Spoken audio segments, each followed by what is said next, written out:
This right here is a Caterpillar C27 engine. It's fitted for the Cat 6015 large excavator, a V12 cylinder engine.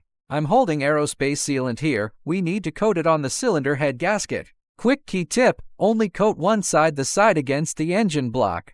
We use this sealant to cope with engine vibration and thermal expansion and contraction, so the gasket won't crack. This is a brand new cylinder head. We'll install it on the right side of the engine. Brand new Cat cylinder heads come with anti-rust and oil-proof coating on the surface, so we have to clean it all off before installation. This is the sealant-coated gasket we just finished, going on the right side of the engine. After installing the first gasket, fit the guide rods next. Guide rods stop the cylinder head from tipping over, so we won't ruin the head gasket. This is the baffle plate between cylinder head and engine block. Install this plate first, then mount the gasket. While one guy fits the water seals, the other gets the second gasket ready. This second one is a graphite gasket. It expands evenly when tightened to the specified torque value. For this cylinder head gasket, you always torque the bolt starting from the center and moving outwards. This gasket sits on the partition plate sandwiched between the engine block and cylinder head. Make sure you fit it the right way round. Once installed, double-check all bolt holes line up perfectly, and that step is done.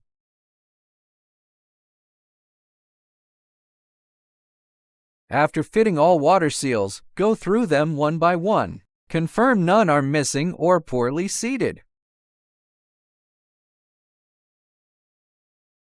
We're using guide rods to mount the cylinder head now. The block has 2 locating pins, so 3 technicians need to coordinate the job. Once the head is set in place, we can fit the bolts.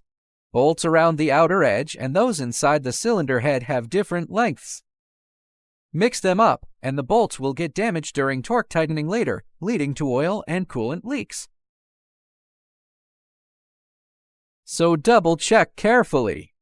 The right side cylinder head is fully installed. We move on to the left one. The fitting procedure is exactly the same as the right side.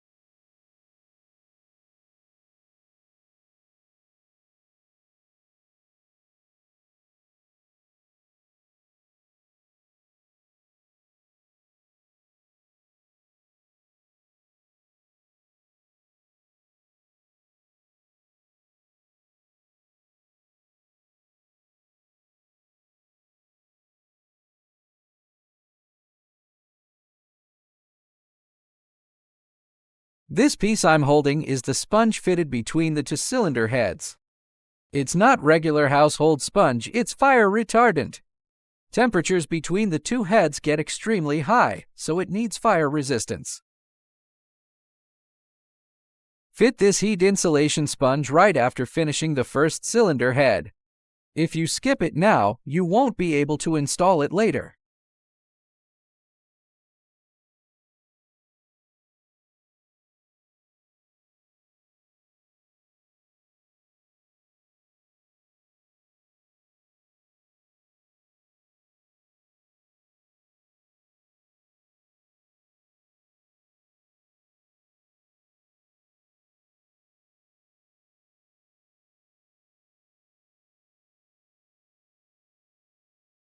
Verify the 2 locating pins are seated correctly. Misaligned pins can scratch and damage the cylinder head surface. Next step is bolting down the cylinder heads. This is a V12 engine with 2 separate heads, so the total torque sequence and bolt count are doubled.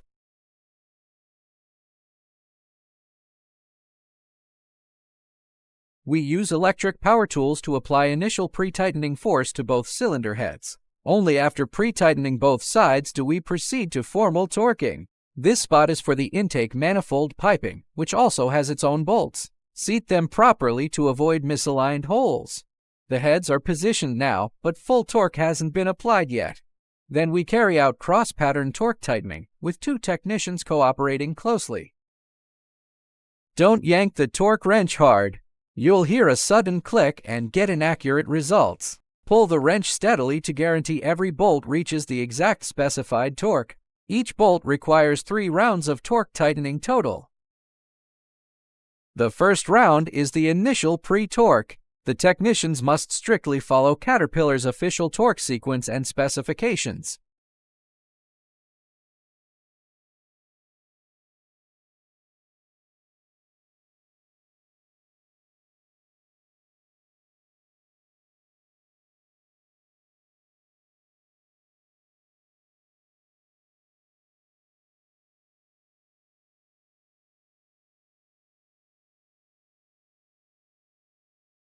Now for inspection.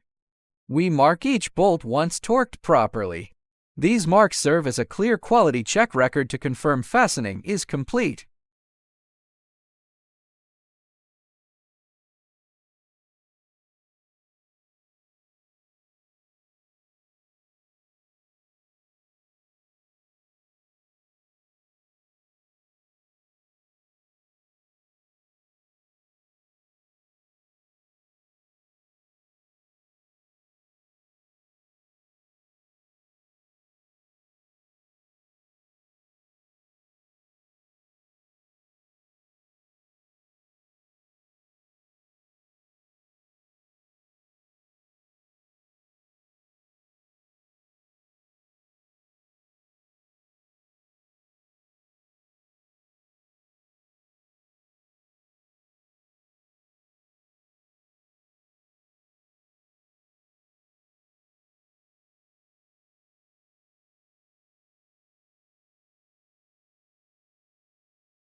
Once full assembly finishes, cover and protect the assembly to keep dirt and contaminants out.